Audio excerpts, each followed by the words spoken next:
الحمدللہ رب العالمین الصلاۃ والسلام علی رسولہ الکریم اما بعد فاعوذ باللہ من الشیطان الرجیم بسم اللہ الرحمن الرحیم ربی یسر ولا تعسر وتمم بالخیر۔ السلام علیکم ورحمۃ اللہ وبرکاتہ۔ تو پیاری بہنوں، ہم نے سیرت میں اس سے پہلے رسول اللہ صلی اللہ علیہ وسلم کی پیدائش اور بچپن کے بارے میں تھوڑا جانا۔ انشاءاللہ تعالی آج ہم آپ کی نبوت سے پہلے کے چند واقعات کو معلوم کریں گے۔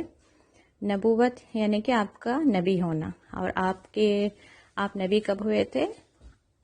آپ جب 40 برس کے تھے۔ تو اس سے پہلے کے کچھ واقعات ہیں۔ اس میں سے ایک ہے کعبے کی تعمیر۔ کعبے کی عمارت صرف 4 دیواری تھی اور چھت نہ تھی، ٹھیک ہے، اور دیواریں بھی اتنی اونچی تھی جتنا آدمی کا قد۔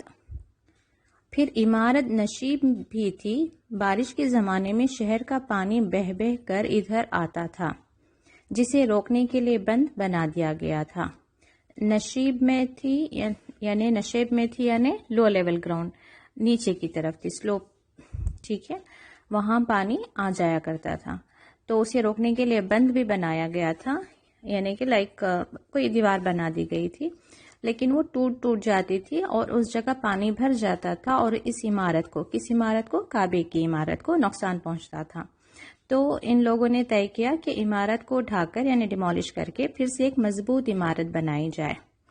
تمام قریش نے مل کر تعمیر کا کام شروع کیا۔ مختلف قبیلوں نے عمارت کے مختلف حصے آپس میں بانٹ لیے تاکہ کوئی اس شرف سے محروم نہ رہ جائے۔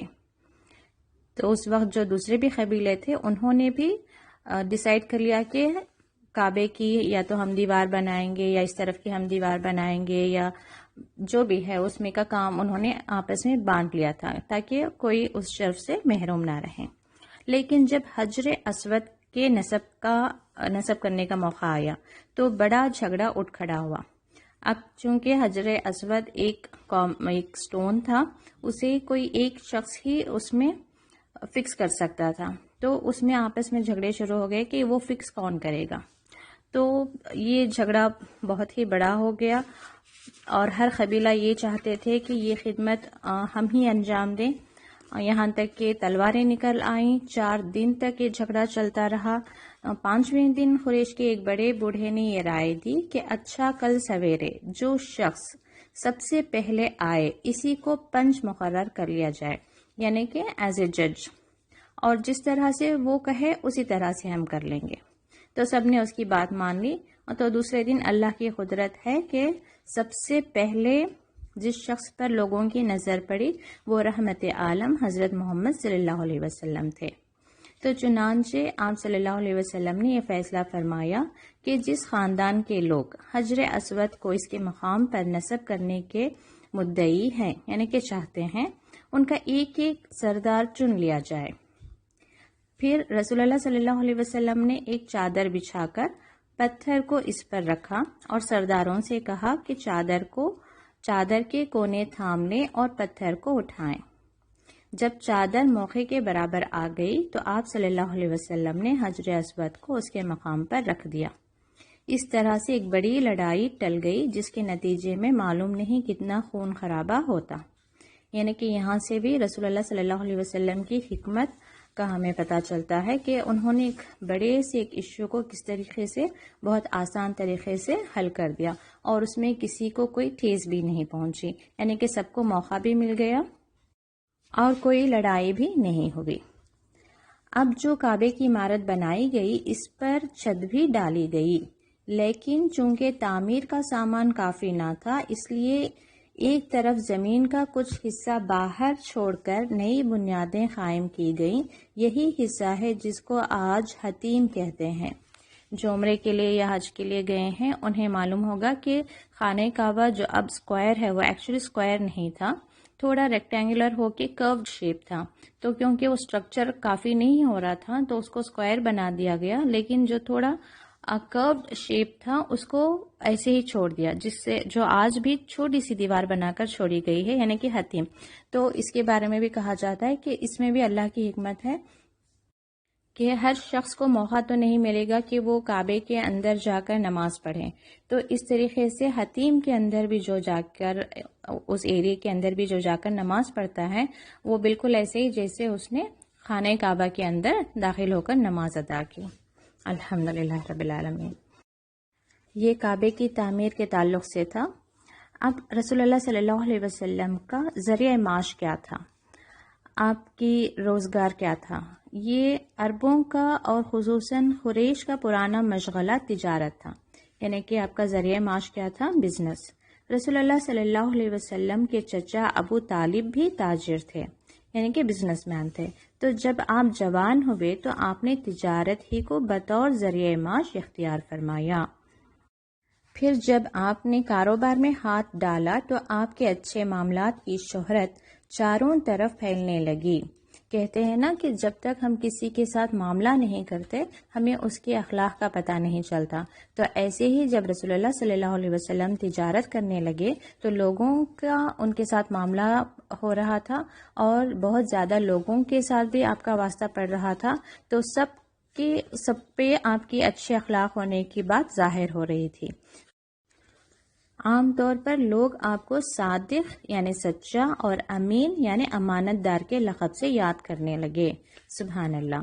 تو اس طریقے سے رسول اللہ صلی اللہ علیہ وسلم نبوت کے ملنے سے پہلے بھی آپ کے بارے میں لوگوں کے بہت اچھے خیالات تھے، آپ اپنے اعلیٰ اخلاق کو ثابت کر چکے تھے۔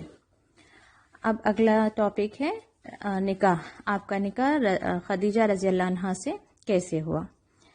خدیجہ رضی اللہ عنہا ایک معزز اور مالدار خاتون تھیں۔ کہا جاتا ہے کہ جب تجارت کے لیے سامان جاتا تو تمام قریش کا سامان ایک طرف اور خدیجہ رضی اللہ عنہا کا سامان ایک طرف، یعنی کہ اتنا زیادہ وہ رچ تھی، اور یہ آپ کے دور کے رشتے کی چچیری بہن بھی ہوتی تھی۔ پہلے 2 شادی ہو چکی تھی اور اب وہ بیوہ تھیں۔ یہ نہایت شریف اور پاکیزہ اخلاق کی بیوی تھیں۔ لوگ ان کی شرافت کی وجہ سے ان کو طاہرہ یعنی پاک کے نام سے پکارتے تھے۔ یہ نہایت دولت مند بھی تھی۔ رسول اللہ صلی اللہ علیہ وسلم بہت سے تجارتی سفر کر چکے تھے۔ آپ کی سچائی، امانت اور پاکیزہ اخلاق لوگوں کے سامنے آ چکے تھے۔ چنانچہ آپ کی شہرت سن کر حضرت خدیجہ رضی اللہ عنہا نے یہ پیغام بھیجا کہ آپ میرا سامان تجارت لے کر شام جائیں، میں جو معاوضہ دوسروں کو دیتی ہوں اس سے دگنا میں آپ کو دوں گی۔ رسول اللہ صلی اللہ علیہ وسلم نے قبول فرما لیا اور مال لے کر بصرہ تشریف لے گئے، اور واپس آنے کے تقریباً 3 مہینے بعد حضرت خدیجہ رضی اللہ عنہا نے آپ سے شادی کا پیغام بھیجا اور آپ نے منظور فرما لیا۔ ابو طالب نے خطبہ نکاح پڑھا اور 500 طلائی درہم پر نکاح ہو گیا۔ اس کے علاوہ آپ کی زندگی میں کچھ اور غیر معمولی واقعات یعنی کہ ایکسٹرا آرڈینری انسیڈنٹس ہوئے تھے، اس کے بارے میں ہم پڑھتے ہیں۔ اس میں ایک واقعہ یہ ہے، رسول اللہ صلی اللہ علیہ وسلم نے فرمایا کہ جب میں اپنی ماں کے پیٹ میں تھا تو انہوں نے ایک خواب دیکھا کہ ان کے بدن سے ایک نور نکلا جس سے شام کے محل روشن ہو گئے۔ شام کیا ہے؟ سیریا۔ وہاں کے پیلسز جو ہیں روشن ہو گئے۔ آپ کے بچپن کا ایک اور واقعہ ہے کہ خانہ کعبہ میں کچھ تعمیر ہو رہی تھی۔ بڑوں کے ساتھ بچے بھی اینٹیں اٹھا کر لانے میں شریک تھے۔ ان بچوں میں رسول اللہ صلی اللہ علیہ وسلم اور آپ کے چچا حضرت عباس رضی اللہ عنہ بھی تھے۔ حضرت عباس رضی اللہ عنہ نے کہا کہ اپنا تہبند کھول کر کندھے پر رکھ لو تو اینٹوں کی رگڑ سے تکلیف نہ ہوگی۔ عرب کے ماحول میں یہ بات کچھ عیب نہیں تھی۔ بچے تو کیا، وہاں تو بڑے بھی ننگے ہونے میں شرم محسوس نہیں کرتے تھے، لیکن جب آپ نے ایسا کیا تو برہنگی کے احساس سے آپ فوراً بے ہوش ہو کر گر پڑے اور آنکھیں پھٹ کر آسمان کو لگ گئیں۔ جب ہوش آیا تو آپ کہہ رہے تھے میرا تہبند، میرا تہبند۔ لوگوں نے جلدی سے تہبند کمر سے باندھ دیا۔ ابو طالب نے اس کے بعد جب آپ سے یہ کیفیت دریافت کی تو آپ نے فرمایا کہ مجھے سفید کپڑے پہنے ہوئے ایک مرد نظر آیا جس نے مجھ سے کہا ستر پوشی کر۔ غالباً یہ غیب کی پہلی آواز تھی جو رسول اللہ صلی اللہ علیہ وسلم نے سنی۔ ایک اور واقعہ ہے، عرب میں داستان گوئی کا عام رواج تھا، یعنی قصے کہانیاں سننا۔ لوگ راتوں کو کسی جگہ جمع ہوتے اور کوئی داستان گو رات بھر داستان سناتا رہتا۔ بچپن میں ایک بار رسول اللہ صلی اللہ علیہ وسلم نے بھی اس جلسے میں شریک ہونے کا ارادہ کیا، لیکن اتفاق سے راستے میں شادی کا کوئی جلسہ تھا۔ آپ اسے دیکھنے کے لیے ٹھہرے، وہی نیند آ گئی، آنکھ کھلی تو سویرا ہو چکا تھا۔ ایسا ہی واقعہ ایک مرتبہ اور بھی پیش آیا اور اس بار بھی آپ اتفاقی طور پر سو گئے۔ اس طرح آپ کو اللہ تعالیٰ نے اس صحبت سے بچا لیا۔ یعنی کہ کہا جاتا ہے کہ شادیوں میں اکثر وہاں پہ ناچ گانا وغیرہ ہوتا تھا، تو اللہ تعالیٰ نے ایسی غلط جگہ کو آپ کا جانا بھی پسند نہیں فرمایا اور اللہ تعالیٰ نے اس جگہ سے بچا لیا۔ رسول اللہ صلی اللہ علیہ وسلم جس زمانے میں پیدا ہوئے، مکہ بت پرستی کا سب سے بڑا اڈا بنا ہوا تھا۔ خانہ کعبہ میں 360 بتوں کی پوجا ہوتی تھی اور آپ کے خاندان والے یعنی کہ قریش اس وقت خانہ کعبہ کے متولی تھے، یعنی کہ ٹیک کیئرر۔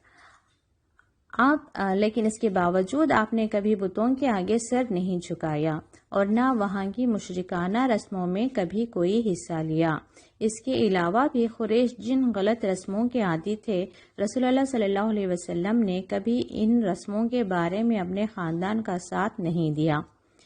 یعنی کہ رسول اللہ صلی اللہ علیہ وسلم بچپن ہی سے پاک صاف تھے، وہ اپنی فطرت پر تھے۔ کہا جاتا ہے کہ ہر بچہ اپنی فطرت پر پیدا ہوتا ہے، یعنی کہ اس کی فطرت میں ہوتی ہے کہ وہ اپنے رب کو پہچانتا ہے اور اس کی فطرت میں ہوتا ہے کہ وہ صحیح کو صحیح اور غلط کو غلط سمجھے۔ لیکن جب ہم اس کو انسنی کر دیتے ہیں تو شیطان ہم پر غالب آ جاتا ہے۔ رسول اللہ صلی اللہ علیہ وسلم بھی برابر سوچا کرتے تھے کہ میری قوم کے لوگوں نے کس طرح بتوں کو اپنا معبود بنا لیا ہے، وہ اخلاقی اعتبار سے کس قدر گر چکے ہیں، ان کی برائیاں کیسے دور ہوں۔ اسی طرح کے سینکڑوں خیالات اور سوالات تھے جو آپ کے ذہن میں گھوما کرتے تھے اور آپ ان پر گھنٹوں سوچا کرتے تھے۔ مکہ معظمہ سے 3 میل کے فاصلے پر ایک غار تھا جسے ہرا کہتے ہیں، یعنی کہ غار ہرا۔ آپ اکثر وہاں جا کر قیام فرماتے اور غور و فکر اور عبادت الہی میں مصروف رہتے۔ کھانے پینے کا سامان ساتھ لے جاتے، جب ختم ہو جاتا تو پھر آ کر لے جاتے یا حضرت خدیجہ رضی اللہ عنہا پہنچا دیتی۔ ایک دن آپ غار ہرا میں حسب معمول عبادت میں مصروف تھے۔ رمضان کا مہینہ تھا، آپ کے سامنے اللہ کا بھیجا ہوا فرشتہ ظاہر ہوا۔ یہ پہلی وحی کے بارے میں ہے۔ یہ حضرت جبرائیل علیہ السلام تھے جو فرشتوں میں سب سے زیادہ بلند مرتبہ ہیں، جو ہمیشہ سے خدا کا پیغام اس کے رسولوں تک پہنچاتے رہے ہیں۔ حضرت جبرائیل علیہ السلام سامنے حاضر ہوئے اور کہا پڑھ۔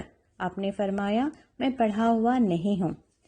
پڑھ کا مطلب عربی میں اقرا آتا ہے، ٹھیک ہے، تو اقرا، تو آپ نے فرمایا میں پڑھا ہوا نہیں ہوں۔ یہ سن کر حضرت جبرائیل علیہ السلام نے حضرت صلی اللہ علیہ وسلم کو پکڑ کر اتنا بھینچا کہ آپ تھک گئے۔ پھر رسول اللہ صلی اللہ علیہ وسلم کو چھوڑ دیا اور کہا پڑھ۔ آپ نے پھر وہی جواب دیا اور انہوں نے پھر رسول اللہ صلی اللہ علیہ وسلم کو پکڑ کر بھینچا اور چھوڑ کر کہا پڑھ۔ آپ نے پھر فرمایا میں پڑھا ہوا نہیں ہوں۔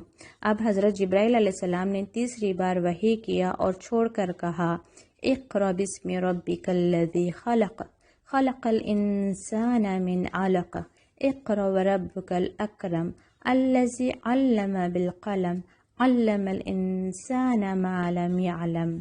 ترجمہ، اپنے رب کے نام سے پڑھ جس نے انسان کو جمے ہوئے خون سے پیدا کیا، پڑھ اور تیرا رب بڑا بزرگ ہے جس نے قلم کے ذریعے سکھایا اور انسان کو وہ کچھ سکھایا جو وہ نہیں جانتا تھا۔